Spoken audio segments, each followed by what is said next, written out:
Latihan perdana skuad Garuda di Osaka, Jepang penuh kejutan. Sejumlah wajah baru siap turun kontra Samurai Biru. Mereka semakin kuat.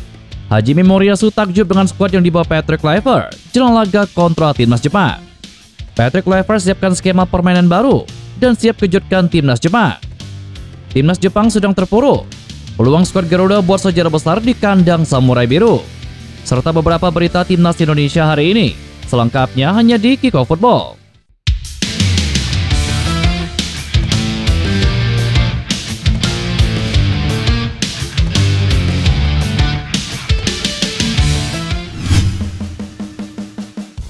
Ayah Emil Audero Mulyadi, Edi Mulyadi, tengah menjadi sorotan netizen tanah air usai ungkap harapan timnas Indonesia lolos ke Piala Dunia.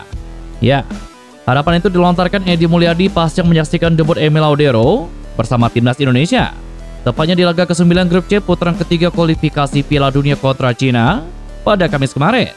Dalam pertandingan yang digelar di SUGBK Jakarta tersebut, Emil Audero tampil mengesankan.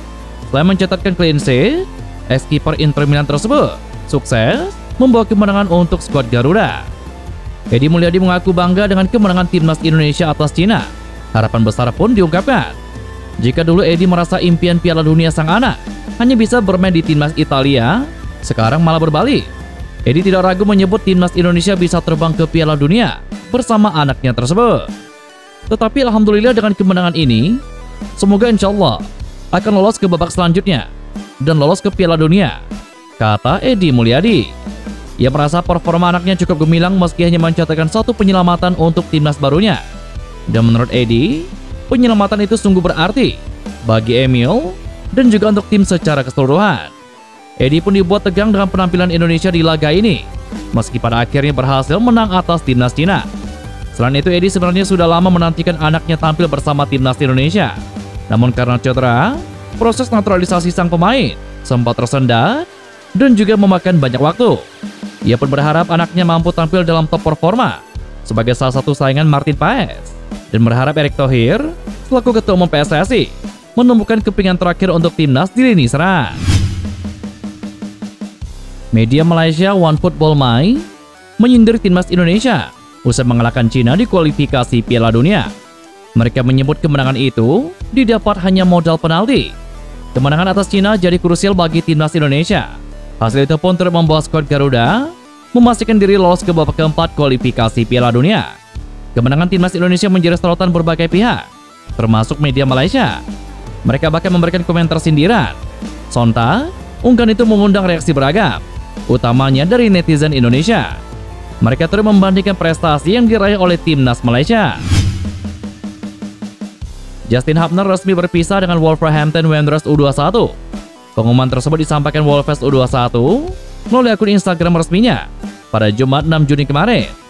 Tanpa menyebut nama, foto-foto ke-8 pemain yang berpisah dengan klub ditampilkan dalam unggahan tersebut. Foto pertama menunjukkan Justin Hubner dengan jersey tandang Wolves U21, lengkap dengan ban kapten. Kabar perpisahan Wolves dan Justin Hubner memang sudah berhembus sebelumnya. Pemain timnas Indonesia itu sudah menyatakan akan meninggalkan Wolves U21 pada akhir musim lewat akun media sosialnya.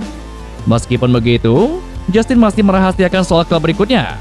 Selama berada di Wolves U21, Justin Hubner cukup banyak mendapatkan pengalaman berharga.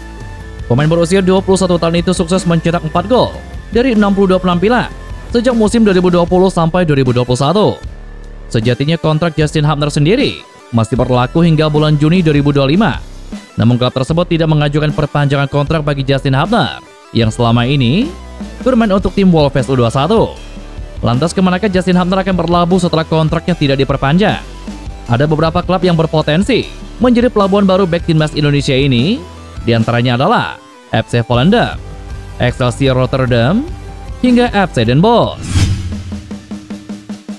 Pelatih timnas Indonesia Patrick Kluivert mengaku timnya sudah punya sebuah rencana untuk pertandingan kontra timnas Jepang. Tetapi juru formasi asal Belanda itu tidak mau membocorkannya karena bagian dari rahasia tim. Timnas Indonesia akan dijamu Jepang dalam laga pemungkas grup C kualifikasi Piala Dunia pada tanggal 10 Juni esok. Kini, JZ dan kawan-kawan telah sampai di Osaka, Jepang, yang merupakan lokasi pertandingan. Kluivert mengatakan sudah punya rencana permainan seperti apa yang akan diterapkan buat melawan timnas Jepang nantinya. Seperti diketahui, Jepang adalah lawan yang kuat. Bahkan tim berjulukan Samurai Biru itu sudah dipastikan lolos ke Piala Dunia 2026. Patrick Kluivert sadar betul tidak mudah mencuri poin di kandang Jepang. Meski Jepang diyakini bakal menurunkan tim lapis keduanya, timnas Indonesia akan tetap kesusahan menandingi mereka. Kami sudah punya rencana permainan, tetapi tidak tepat kalau saya sampaikan sekarang. Yang paling penting adalah para pemain tahu apa yang harus mereka lakukan. Ya, Jepang sudah menunjukkan kualitas mereka. Tentu saja, mereka berada di puncak grup.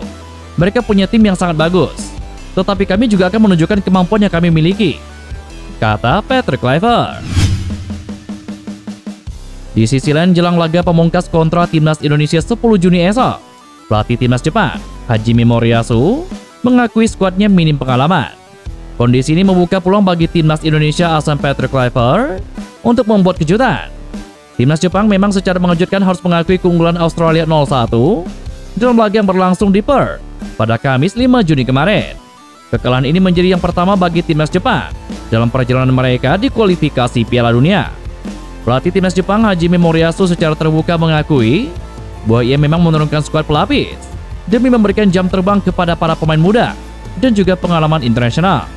Hanya nama-nama senior seperti Takefusa Kubo dan Wataru Endo yang tampil untuk menjaga keseimbangan tim. Ia menambahkan bahwa eksperimen ini merupakan bagian dari rencana jangka panjang untuk mengembangkan kedalaman skuad. Di sisi lain, menghadapi skuad Garuda yang telah tiba di Osaka, Jepang pada Sabtu malam tadi, Hajime Moriyasu memberikan pandangannya terhadap kualitas calon lawannya tersebut. Melihat situasi yang ada, Hajime Moriyasu benar-benar merasa salut dengan PSSI karena mungkin hanya mereka yang bisa melakukan naturalisasi secara cepat dengan pemain kualitas grade A, dan itu sejatinya telah berulang kali dilakukan.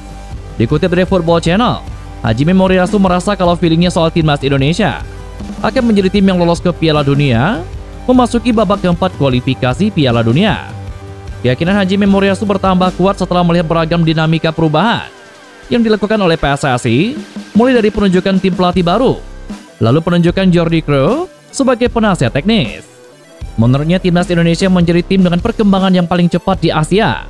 Hal ini karena skuad Garuda mampu melampaui 50 negara lain di ranking FIFA hanya dalam waktu 4 tahun saja. Sekarang timnas Indonesia punya persentase sekitar 70% untuk lolos ke Piala Dunia 2026. Indonesia yang semula berada di peringkat 123 peringkat FIFA dan dipandang sebagai kandidat terbawah, justru menunjukkan upaya yang tidak terduga. Lebih lanjut, Hajime Moriyasu juga menegaskan kalau sebenarnya ia telah merasa takjub dengan penampilan timnas Indonesia semenjak berkompetisi di Piala Asia awal tahun 2024 serta Piala Asia U23. Waspadalah terhadap Indonesia. Ini adalah tim terkuat mereka yang pernah ada, kata Hajime Moriyasu. Saat ini skuad Garuda telah tiba di Jepang pada Sabtu malam tadi, dan hari ini direncanakan akan segera menggelar sesi latihan perdananya di Osaka, Jepang, jelang duel kontra timnas Jepang. Sebanyak 30 pemain di bawah Patrick Kluivert, dan terdapat sejumlah wajah baru pada sesi latihan ini. Sebut saja nama seperti Marcelino Ferdinand, Martin Paes, yang kini telah bisa tampil bersama skuad Garuda. Dan itulah beberapa berita timnas Indonesia hari ini. Jangan lupa nantikan berita-berita seputar timnas Indonesia selanjutnya hanya di Kickoff Football.